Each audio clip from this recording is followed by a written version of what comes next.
Jadi untuk sumber website terinfeksi itu bisa beberapa faktor ya. Misal kalau menggunakan CMS seperti WordPress, Joomla, OJS, ya pokoknya content management system istilahnya sudah diinstal jadi website, itu biasanya dari sisi plugin dan tema yang digunakan. Mungkin bisa sebelumnya misal punya WordPress website kan, terus kemudian tiba-tiba terkena judi online. Lah itu karena selama beberapa waktu dari sisi administrator itu tidak memperhatikan versi WordPress-nya, terus versi pluginnya, terus plugin ini memiliki vulnerability atau tidak, itu biasanya bisa jadi celah. Saran saya yaitu untuk selalu update plugin dan versi WordPress ataupun Joomla itu ya berkembangnya waktu dia setiap itu mesti ada update. Ya sama kayak OJS juga. OJS kan tiap waktu ada update atau pembenahan dari sisi developernya kan. Karena ya kebanyakan itu ada yang punya celah XSS atau SQL injection, itu perlunya update ya. Terus yang kedua yaitu menggunakan plugin bajakan. Biasanya beberapa kasus yang ditemui itu yang saya temukan yaitu di WordPress-nya itu ada plugin nulet. Istilahnya dia itu plugin berbayar, cuman ya banyak lah kalau dicari di online shop ya, seperti kayak Shopee atau apa yang harganya murah. Itu kemungkinan besar itu di dalamnya itu disisipi redirect ke judi atau ada punya celah gitu. Jadi sebaiknya sebelum membeli mungkin perlu konsultasi dahulu, atau perlu pengecekan, atau perlu pengetesan dahulu apakah benar-benar plugin tersebut ori atau bajakan. Biasanya kalau plugin bajakan itu tidak resmi dari WordPress ya, atau bisa kalau nyari yang asli itu ya di ThemeForest itu ya memang mahal kalau plugin yang berlisensi asli original bukan bajakan. Terus yang ketiga itu serangan melalui form yang tidak dilindungi. Misal punya form kirim email ya, di situ kan ada kotak mengisi pesan, subjek, nama dari siapa pengirimnya, subjek, terus kemudian kirim kan. Biasanya di situ itu ada celah di mana tidak ada fungsi captcha. Jadi si website Anda itu menganggapnya yang mengisi itu sebagai manusia. Bisa jadi kan yang untuk mengisi website tersebut, form tersebut bisa menggunakan bot atau menggunakan malware. Jadi perlunya untuk captcha. Jadi captcha itu untuk membedakan mana manusia, mana yang bukan. Terus kemudian yang kedua pada halaman login. Pada halaman login itu biasanya tidak ada sanitasi di sisi script login PHP-nya. Biasanya dia langsung istilahnya kayak token. Seharusnya kan login kan harus membandingkan token. Kalau ini tokennya benar maka masuk, kalau tidak masuk kan. Biasanya ada script beberapa user itu dia langsung bypass masuk. Kemungkinan itu ya bisa jadi celah juga, atau bisa juga skripnya user passwordnya langsung dimasukkan di script tanpa di encode atau dienkripsi atau disembunyikan di mana tuh. Itu sangat mudah sekali untuk si pembobol melakukan injeksi. Terus yang keempat, akses tidak sah akibat kredensial lemah. Kebanyakan user itu juga tidak pengen ribet, usernya itu admin atau admin@gmail.com 123 atau ya pokoknya yang tidak disertai dengan karakter khusus. Itu mungkin polanya sudah bisa ditebak kalau user passwordnya lemah seperti itu. Kita ketahui sendiri bahwa kalau password di bawah 6 karakter itu bisa dipecahkan dalam waktu beberapa menit. Beda lagi kalau password yang terdiri 16 karakter dengan karakter khusus. Si pembobol bakal memecahkan kode itu selama bertahun-tahun. Itu ada teorinya itu.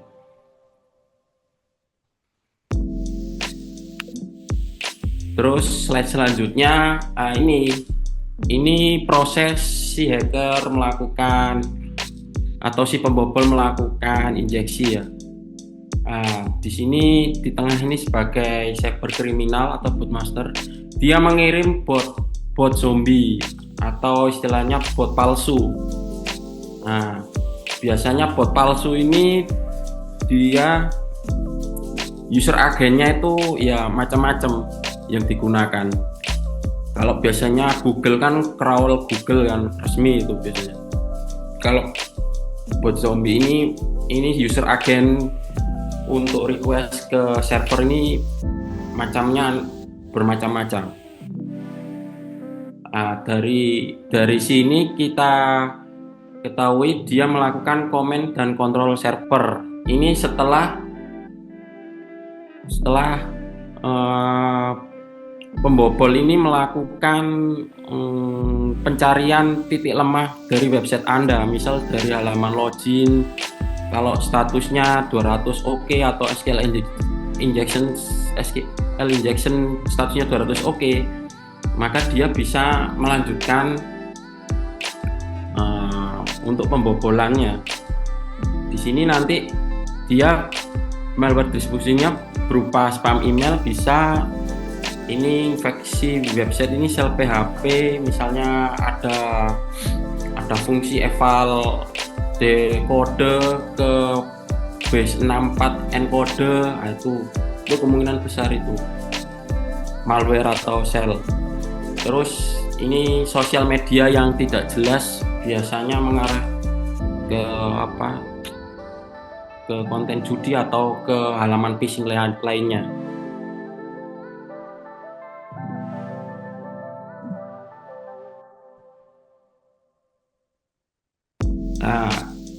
Biasanya yang saya temui dalam keseharian saya selama bekerja di Linux Administrator, dia itu hacker itu menggunakan Gsocket. Gsocket itu global socket. Dia bisa melakukan komunikasi antar VM. Jadi misalnya si pembobol itu dia berhasil menanamkan Gsocket di targetnya, maka dia bisa meremote dari sisi VM lain atau di komputer dia. Bisa cek detailnya di Gsocket.io ya, cara apa istilahnya, cara alur kerjanya itu seperti apa. Ini screenshot contoh ya, script Gsocket itu yang diinfeksi di website yang terkena judi. Dia biasanya melakukan injeksi di bus RC. Nah, di sini dia paling atas sendiri nih echo, terus ini base 64 yang telah di-encode, ini fungsi untuk decode, ini menjalankan busnya. Nah, mungkin ini bisa ditranslate ke base64 decoder online atau itu bisa. Dia ini tujuannya untuk yaitu menanamkan GS Netcat itu biar seolah-olah tanpa firewall dan NAT.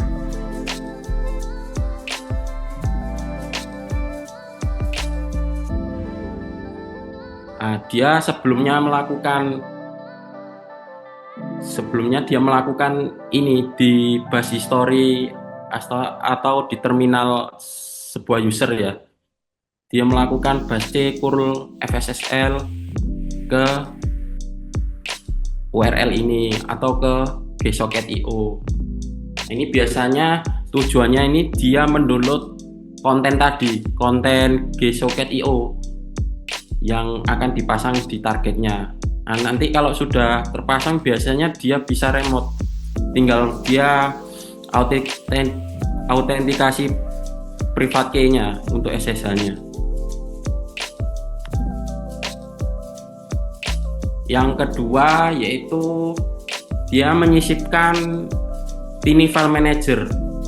Nah, ini biasanya si pembobol itu dia menyisipkan tiny file manager. Biasanya itu tiny file manager itu bisa Anda download di GitHub. Coba tinggal search di Google tiny file manager. Dia itu open source di aplikasi website PHP, tapi disalahgunakan untuk mengupload konten judi. Jadinya dia nanti uploadernya nanti misal domain /directory apa, nama PHP-nya nanti bakal unik gitu, misal apa, istilahnya tidak awam gitu. Nah, nanti ketika dia login nanti tampilannya seperti file manager di cPanel atau file manager pada umumnya. Nah, di sini kan dia sudah terlist semua ini. Ini ada folder apa, dia nguploadnya ya mudah banget, tinggal dia pengen masukinnya di folder apa. Ini bisa delete, edit, terus modify, download atau hapus.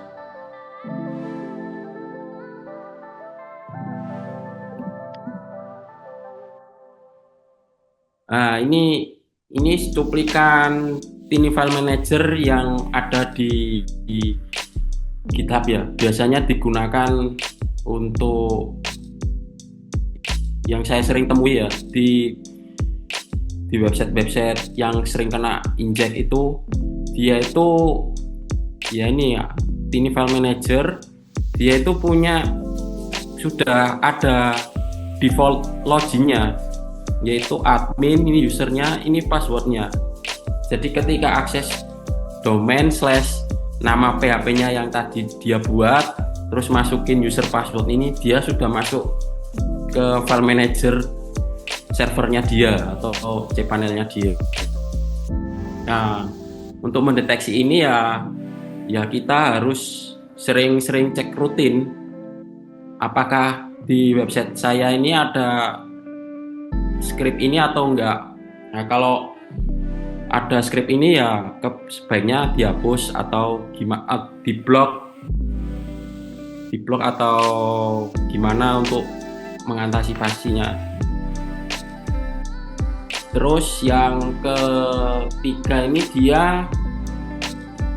dia menyisipkan sel binary menyembunyikan sel atau malware-nya itu dalam pastebin atau paste.ee. Kalau tahu sendiri pastebin.com atau paste.ee itu website yang digunakan untuk sort atau mengupload script, bisa Anda terus dijadikan menjadi URL. Nah, di situ dia biasanya file get kontennya atau widgetnya itu ke sana, pastebin atau paste.ee yang saya temui ya. Nah, ini salah satu contoh yang menggunakan paste.ee. dia fungsi foldernya dijelaskan seperti apa, tampilannya.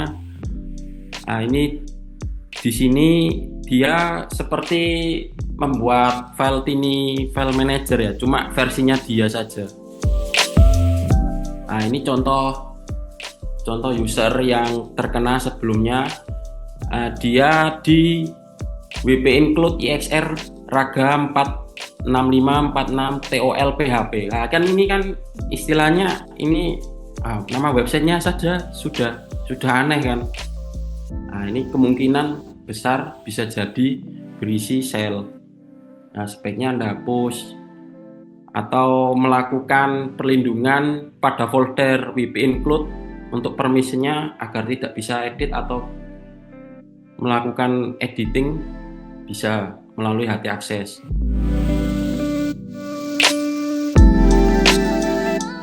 Nah, di sini kan dia file get content URL decoder dari ini. Jadi isinya ini pasti nanti encode bus 64. Ya, soalnya ada perintah RL decoder. Kita tahu sendiri bahwa shell itu sifatnya itu dia obfuscated, membingungkan. Jadi kita bingung membacanya. Makanya dia emang disengaja untuk dienkripsi biar tidak mudah dibaca atau dikenali.